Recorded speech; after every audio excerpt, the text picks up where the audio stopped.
राखियां बांधी और इसी दौरान कुछ और गतिविधियां भी की गई।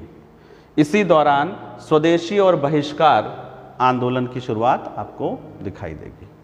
स्वदेशी और बहिष्कार के अंतर्गत अगर हम बहिष्कार में देखें तो अब वो इंग्लैंड या यूरोप की बनी वस्तुओं के बहिष्कार की बात यहाँ पर करते हैं। इसमें सबसे महत्वपूर्ण रहता है आपका इंग्लैंड के बने, मैनचेस्टर के बने कपड़े, तो बहिष्कार का कार्य किया गया यहाँ पर। दूसरा, जब बहिष्कार किया जा रहा है तो सिर्फ कपड़ों का ही नहीं, अंग्रेजी संस्थानों का बहिष्कार भी किया जा रहा है।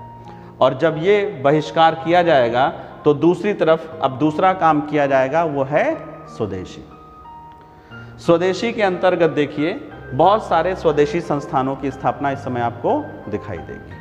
उसमें जैसे आपका पंजाब नेशनल बैंक लाला हरदयाल के द्वारा, दूसरा है शांति निकेतन जो कभी एक आश्रम था, फिर उसके बाद स्कूल बना और आगे चल के शांति निकेतन विश्वविद्यालय के रूप में आया और इसकी स्थापना किसने करी?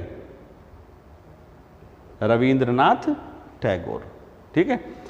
बंगाल नेशनल कॉलेज, एक और कॉलेज स्टैब्लिश हुआ, बंगाल नेशनल कॉलेज, जो कि अरबिंदो घोष ने स्टैब्लिश किया और पहले प्रधान अध्यापक यानी वहां के पहले प्रिंसिपल भी अरबिंदो घोष बने। कई बार प्री में ये प्रश्न पूछा जाता है, इसको ध्यान दीजिएगा।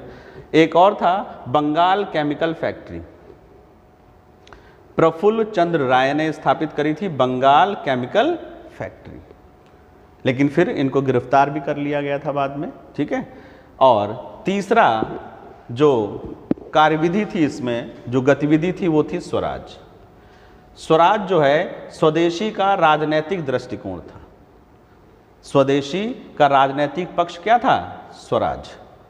इसमें राजनैतिक भागीदारी को बढ़ाने के लिए आंदोलन किया गया। लोग मांग कर रहे थे कि अब हमें ज़्यादा से ज़्यादा प्रशासन में भागीदारी करने को मिले, तो ये था स्वराज।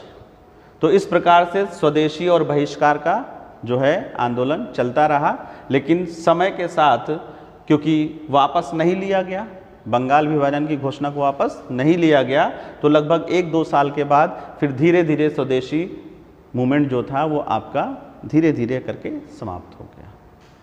ठीक है ना।